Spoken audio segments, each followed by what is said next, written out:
Chapter 62. Two Varieties of Demons. "Ah!" cried Milady and Rochefort together, "it is you?" "Yes, it is I." "And you come," asked Milady, "From La Rochelle, and you?" "from England." "Buckingham?" "Dead or desperately wounded, as I left without having been able to hear anything of him. A fanatic has just assassinated him." "Ah!" said Rochefort with a smile, "this is a fortunate chance, one that will delight his Eminence. Have you informed him of it?"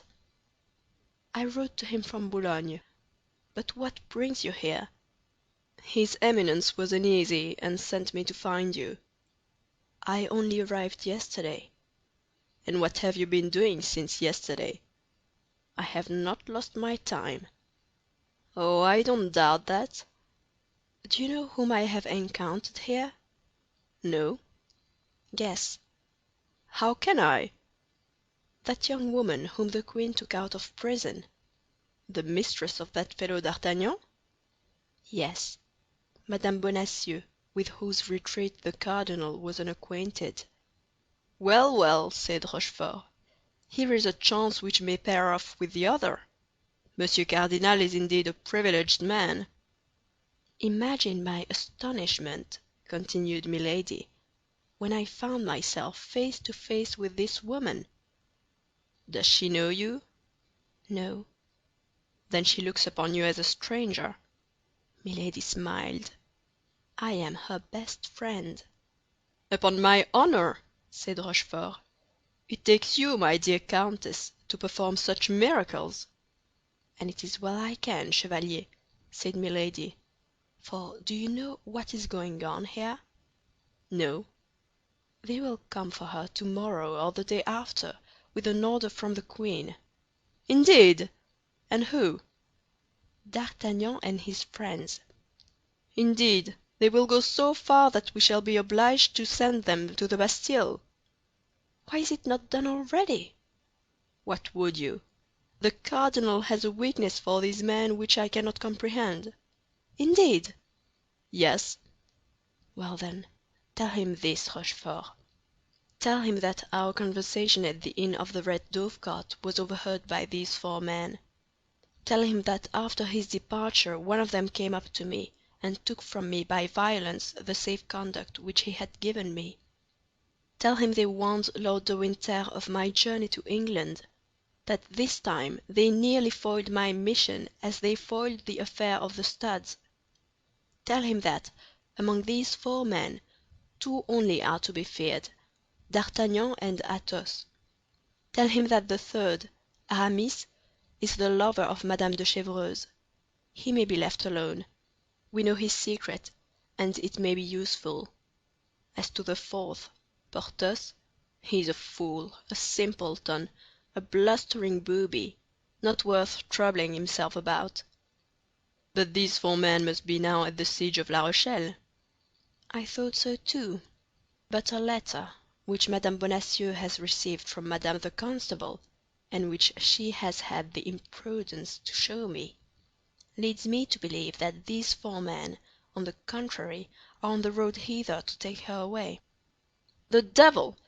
What's to be done?" "What did the cardinal say about me?" "I was to take your dispatches, written or verbal, and return by post; and when he shall know what you have done, he will advise what you have to do." "I must then remain here?" "Here, or in the neighborhood." "You cannot take me with you?" "No, the order is imperative. Near the camp you might be recognized, and your presence, you must be aware, would compromise the cardinal." "Then I must wait here or in the neighborhood?" "Only tell me beforehand where you will wait for intelligence from the cardinal. Let me know always where to find you."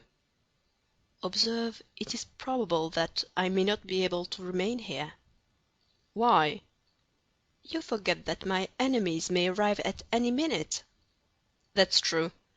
But is this little woman, then, to escape his Eminence?" "Bah!" said Milady with a smile that belonged only to herself, "you forget that I am her best friend." "Ah, that's true.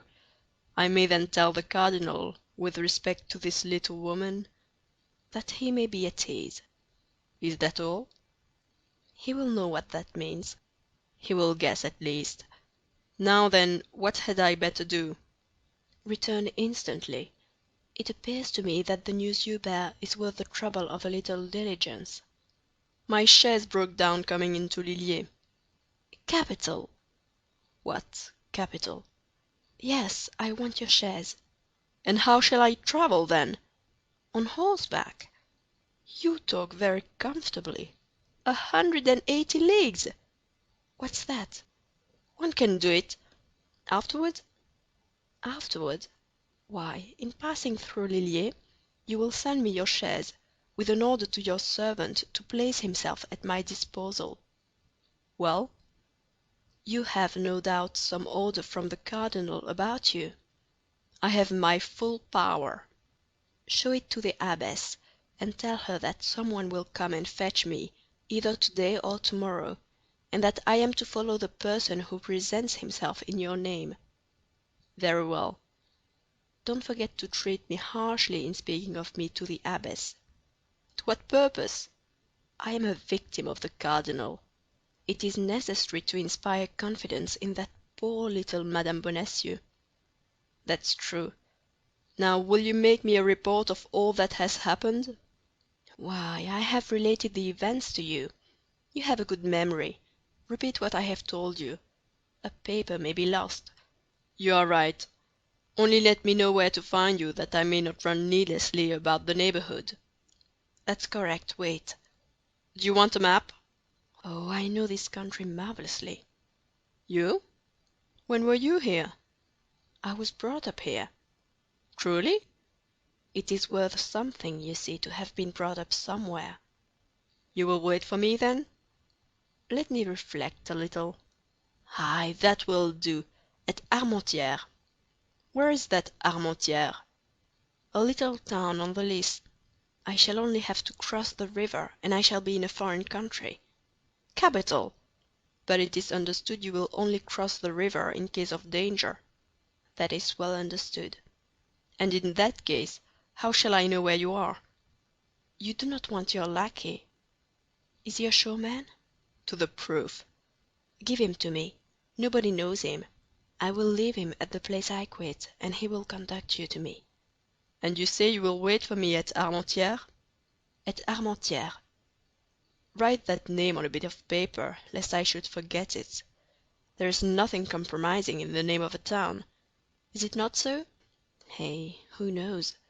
Never mind," said Milady, writing the name on half a sheet of paper.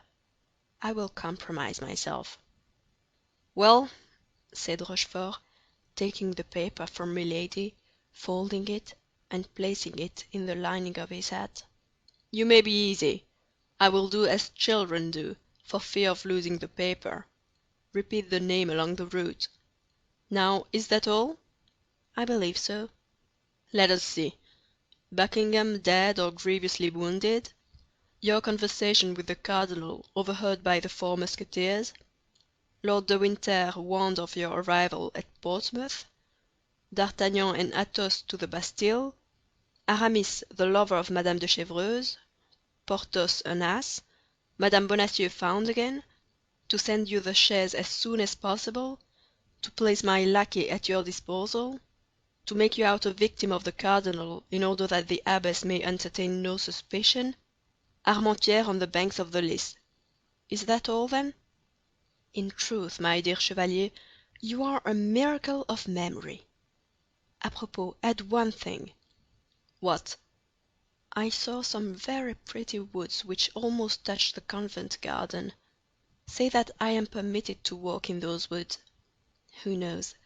Perhaps I shall stand in need of a back door for retreat." "You think of everything." "And you forget one thing." "What?" "To ask me if I want money." "That's true. How much do you want?" "All you have in gold." "I have 500 pistoles, or thereabouts." "I have as much. With 1,000 pistoles one may face everything. Empty your pockets." "There." "Right. And you go—" "In an hour." Time to eat a morsel, during which I shall send for a post-horse. Capital. Adieu, chevalier. Adieu, countess. Commend me to the cardinal. Commend me to Satan." Milady and Rochefort exchanged a smile and separated. An hour afterward, Rochefort set out at a grand gallop. 5 hours after that, he passed through Arras. Our readers already know how he was recognized by D'Artagnan, and how that recognition, by inspiring fear in the four Musketeers, had given fresh activity to their journey.